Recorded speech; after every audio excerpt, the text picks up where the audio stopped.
Au nom du Père, et du Fils, et du Saint-Esprit, ainsi soit-il.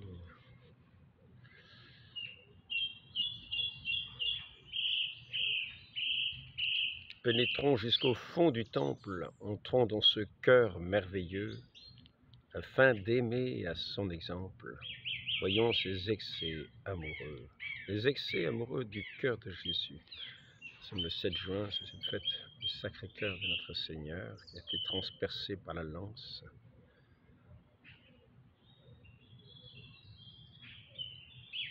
Et Saint Jean témoigne que l'eau et le sang ont coulé de ce cœur, le sang et l'eau, pas seulement le sang, pas seulement l'eau, le sang et l'eau, ont coulé de ce cœur sacré de notre Seigneur. Le Père de Montfort dit que c'est comme une porte qui a été faite, qui nous a...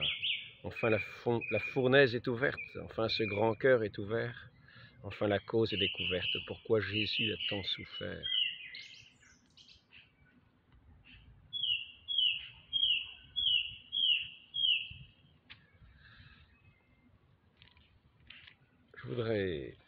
Je voudrais aujourd'hui aborder un tout petit peu un sujet qui est parti d'une vidéo sur une lecture du précis de théologie de Bartman sur l'infaillibilité du magistère qui est promise à son Église et qui est un article de foi,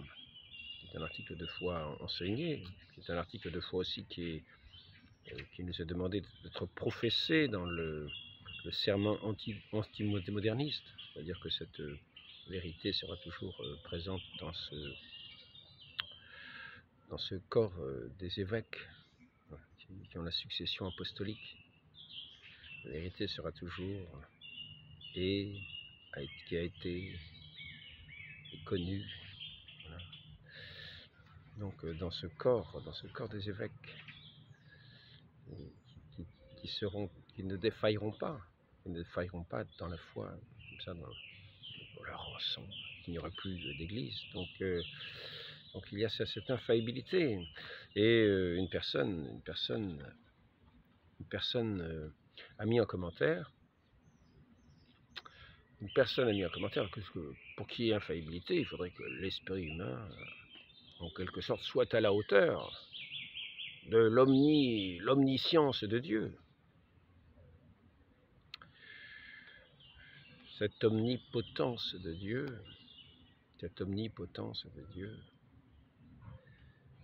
justement, c'est se rendre accessible aux hommes, afin de se faire connaître. Et nous avons vu ici notre Dieu qui, comme le dit le Père Montfort, il nous fait voir dès son enfance les excès de sa charité, par les excès de sa souffrance et dans sa grande pauvreté. Dans son étable, tout nous prêche, que son cœur est trop amoureux, qu'il est si pauvre en cette crèche, qu'il semble en être malheureux. L'amour fait que ce cœur soupire, car il lui tarde de mourir, il court se faire circoncire, pour donner son sang et souffrir. Au temple le voilà victime, il calme Dieu dans son courroux, il lui rend un honneur sublime, et il s'offre tout entier pour nous. S'il fuit, la charité le presse. Il nous cherche, il veut nous trouver, il cache sous cette faiblesse l'ardeur qu'il a pour nous sauver. Donc, nous voyons que notre Dieu a su même se faire enfant pour se rendre accessible, à nous.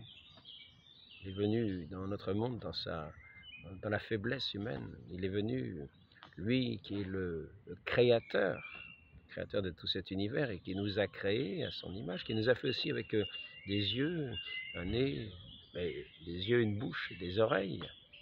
Les oreilles qui ne nous rendent pas muets non plus. C'est lui qui, ayant créé cette bouche et ces oreilles, c'est aussi bien se faire comprendre, c'est aussi bien se faire entendre à notre humanité, c'est aussi bien la manière de nous parler. Et ce grand Dieu ne s'est pas tenu dans un ciel clos, non, il nous a fait Il a voulu nous faire ses enfants, nous communiquer ses grâces, nous communiquer son grand trésor. Et il nous a adressé sa parole, même par les hommes, qu'on appelle les prophètes, afin de nous toucher, afin de nous attirer à lui, afin de nous faire revenir à lui, nous qui nous étions détournés de lui, dans cette rébellion, dans ce grand mépris de Dieu, par l'orgueil que Satan a su si bien nous communiquer dans le péché originel. Il a voulu nous faire plus grand que Dieu. Et nous voyons un petit peu ce travers. Parce que nous disons, oui, vous saviez, le bon Dieu, il est trop grand, il est inaccessible à l'esprit humain, nous ne pouvons pas le connaître, nous ne pouvons pas le connaître. Déjà, mépris de ce que Dieu peut se communiquer, lui, à nous. Rappelons-nous la phrase de Saint Pierre. Pour vous, qui suis-je? Tu es le Fils du Dieu vivant, tu es le Messie, le Christ, le Fils du Dieu vivant. Bienheureux es-tu, Pierre. Bienheureux es-tu, Simon. Hein, Simon. Ce n'est pas la chair et le sang qui t'ont révélé ces choses. C'est mon Père qui est dans les cieux, qui te l'a révélé, qui te l'a fait connaître. Qui te l'a fait connaître. Ainsi, Dieu nous donne la grâce de le connaître. Et Saint Paul dit ailleurs, sans le Saint-Esprit, personne ne peut professer la foi dans le Christ. C'est par la vertu du Saint-Esprit. C'est cette œuvre de Dieu, c'est cette œuvre de Dieu, de son Esprit Saint. Quand nous ne le rejetons pas avec mépris, quand nous ne nous détournons pas dans cet esprit de rébellion, d'orgueil, de désobéissance, de défiance, lorsque nous ne refusons pas son amour, lorsque nous ne prétendons pas, non, nous méconnaissons son amour. Et donc, c'est pour dire,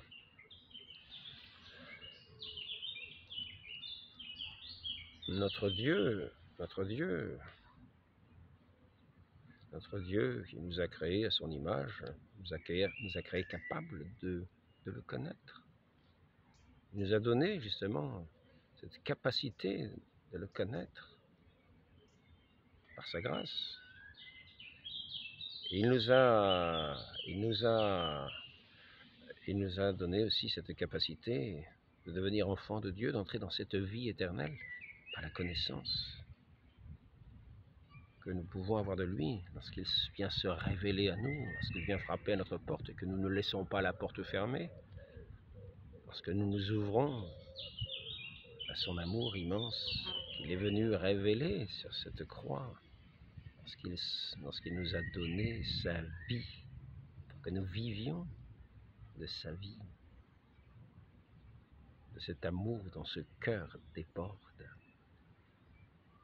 Lui qui est ce feu ardent, ce feu de cet amour, qui est aussi cette onction, ce feu de cette lumière, de cette chaleur. Il est venu répandre par toute la terre et qui a ce désir de se communiquer aux hommes pour que nous devenions de fils du diable auquel nous sommes devenus soumis, obéissants par sa séduction originelle.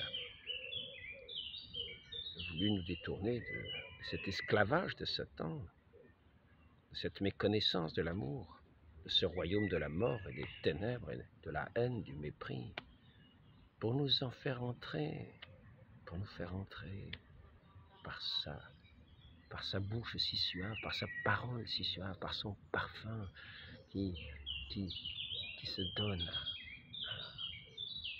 donne à la suavité de son cœur aimant, ce baume divin du Saint-Esprit. Et là, c'est ici que nous pouvons entrer dans ce mystère du Sacré-Cœur de notre Dieu.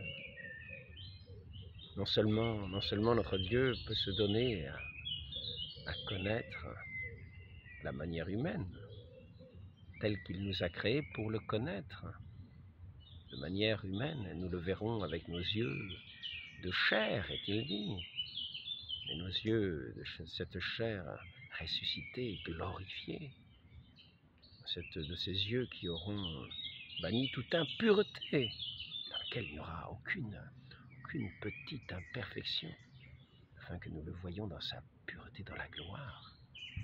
Mais plus encore qu'une connaissance, c'est aussi une connaissance intérieure, c'est-à-dire cette onction qui vient embaumer nos cœurs de ce parfum de l'amour, Et là, il nous invite par sa parole. Venez à moi, vous tous qui peinez, venez, vous qui ployez sous le joug. Mon fardeau est léger, mon joug est facile et mon fardeau léger. Venez à moi, vous aurez du repos. Car c'est dans ce cœur de Dieu qu'est tout repos. C'est dans ce cœur de l'amour. Cet amour que nous arrivons dans ce paradis de Dieu, dans ce paradis divin qui a toutes les splendeurs, et plus que tous les univers que nous pourrions contempler. Un peu comme la manne du désert qui avait un peu qui convenait au goût de chacun, cette manne du désert. Il est vrai que quelquefois, au bout de 40 ans de manne, il y a eu, c'est à certains, on était lassés, ils pensaient aux oignons du temps jadis, avec les poireaux, les oignons, toutes les cuisines du temps où ils étaient en Égypte. Ils étaient dans ce désert. Et ils vivaient, ils avaient appris comme cela cette fidélité dans ce chemin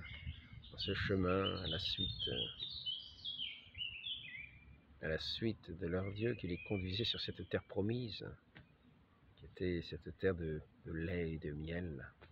Pour cela qu'au baptême, lorsque nous entrons dans cette régénération, dans cette vie nouvelle, que nous devenons enfants de Dieu par le baptême, souvent il est donné des dragées, c'est-à-dire le lait et le miel, parce que nous sommes entrés dans cette terre promise par le baptême. Nous avons franchi les eaux du baptême et nous entrons dans cette terre promise, dans cette terre où ce cœur de Dieu abonde de toutes ses douceurs. Mais je tiens ici à dire une chose. Il n'y a pas 36 dieux, il n'y a qu'un seul Dieu.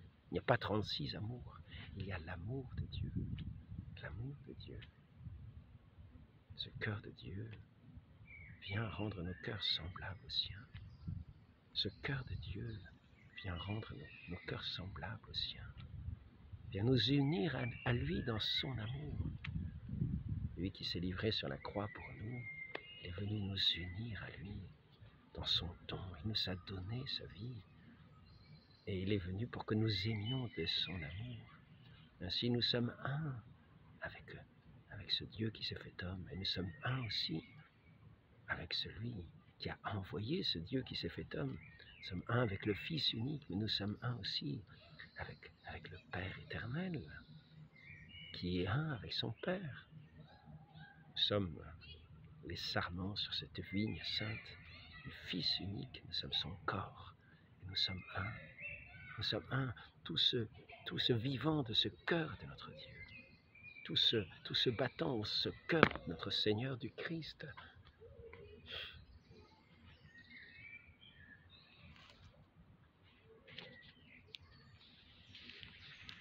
Voyons dans le sein de Marie ce petit cœur qui n'est que feu, qui plein du Saint-Esprit s'écrie « Amour, amour, amour de Dieu ». C'est cet amour de Dieu, c'est cet amour, cet unique amour, ce brasier d'amour, ce brasier de feu, c'est cette fontaine intarissable qui vient sourdre en nos cœurs comme ce paradis nouveau de Dieu, ce paradis, ce lieu de cette paix, de ce repos. Nous qui avons erré dans ce monde comme dans un désert, nous a été donné par le mérite du sang précieux, de ce cœur ouvert de notre Dieu, d'entrer dans cette terre promise, du lait et du miel. Ainsi, Ainsi, cet amour que nous avons, parce que nous ouvrons selon l'espérance que nous avons en notre Dieu, lorsqu'en le contemplons, nous devenons, d'une certaine manière, nous sommes appelés à devenir un autre. Nous sommes appelés à devenir celui qui se donne à nous en pain de vie. Nous pouvons dire que, en général, nous assimilons la nourriture que nous mangeons et elle devient notre corps, mais là c'est lui qui vient nous assimiler. Nous devenons celui que nous mangeons. Cet amour qu'il nous donne vient nous habiter, vient nous régénérer, vient faire de nous cette créature nouvelle de ce royaume éternel, car l'amour est éternel, comme Dieu est éternel.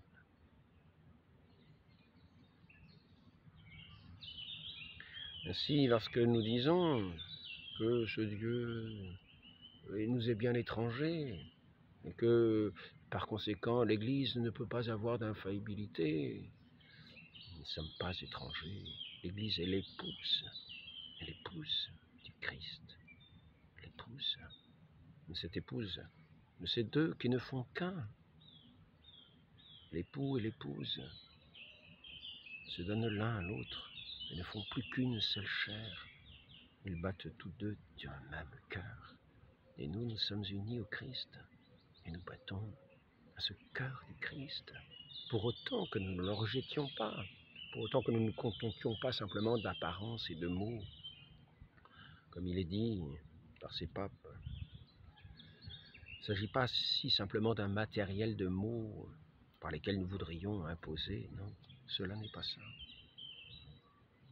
Il ne s'agit pas que d'un matériel de mots, dans lequel chacun chercherait à avoir ses raisons.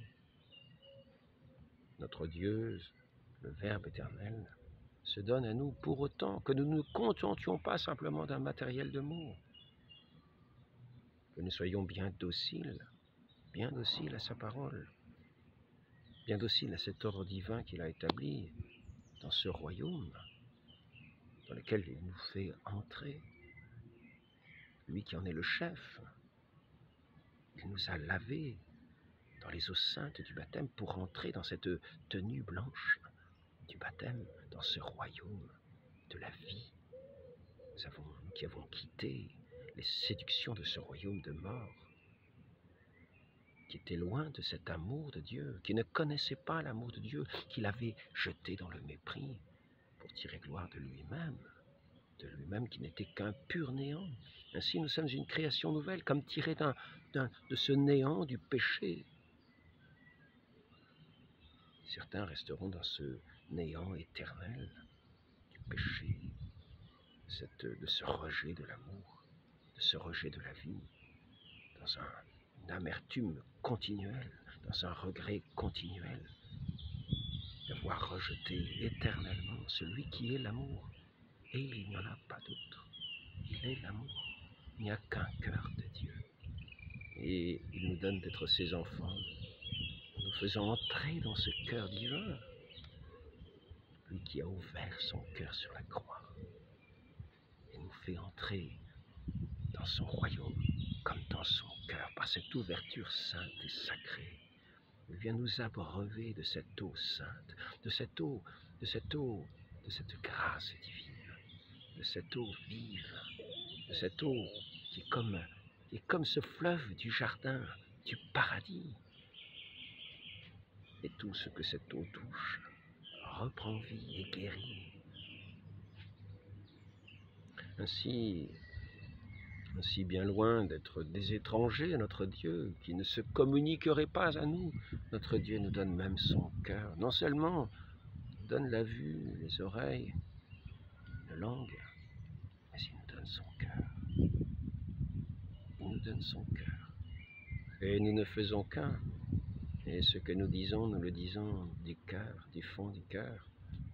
C'est ainsi que doit être notre vie, non pas une vie d'hypocrisie, non pas simplement garder les paroles extérieurement, comme un matériel de mots, des apparences, non, mais me demande d'entrer dans ce royaume, d'entrer dans ce cœur, de renoncer à toutes les vanités, à nous-mêmes, de renoncer à toutes nos vanités, d'entrer dans cet amour, dans cet abandon, de nous unir à lui, de nous donner à lui, dans cet abandon, comme lui s'est donné à nous, dans cet abandon. C'est ainsi que nous ne formons plus qu'un, une Église, un corps, que nous sommes unis à notre Dieu, par celui qui est son bien-aimé, qui a toutes ses complaisances.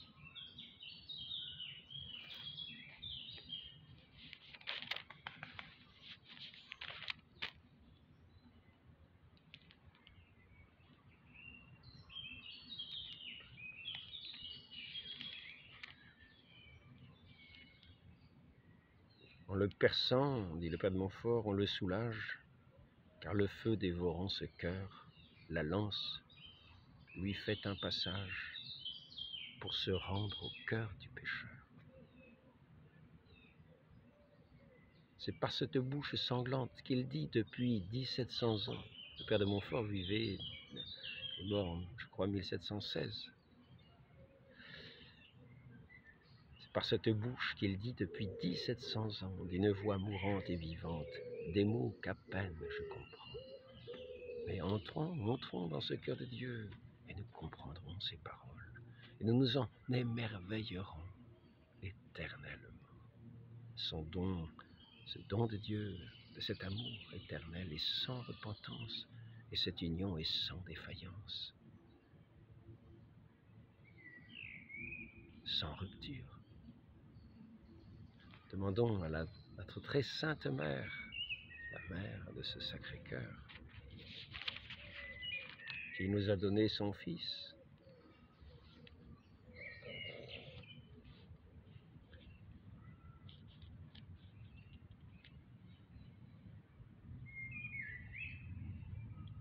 chrétien, est-il dit encore avec ce Père de Montfort, par sa plume, par le cœur de Marie, on aime le cœur de Jésus, puisque Jésus a pris la vie dans ce cœur et dans ses vertus. Du sang de son cœur tout de flamme, le cœur de Jésus est formé. Ils n'ont qu'un cœur, ils n'ont qu'une âme. L'un et l'autre doit être aimé. Âme, perdez-vous sans partage dans ces deux cœurs miraculeux. L'un avec l'autre vous engage à n'en voir qu'un seul dans les deux. Chère âme, montez en cachette par ce cœur tendre au cœur très haut.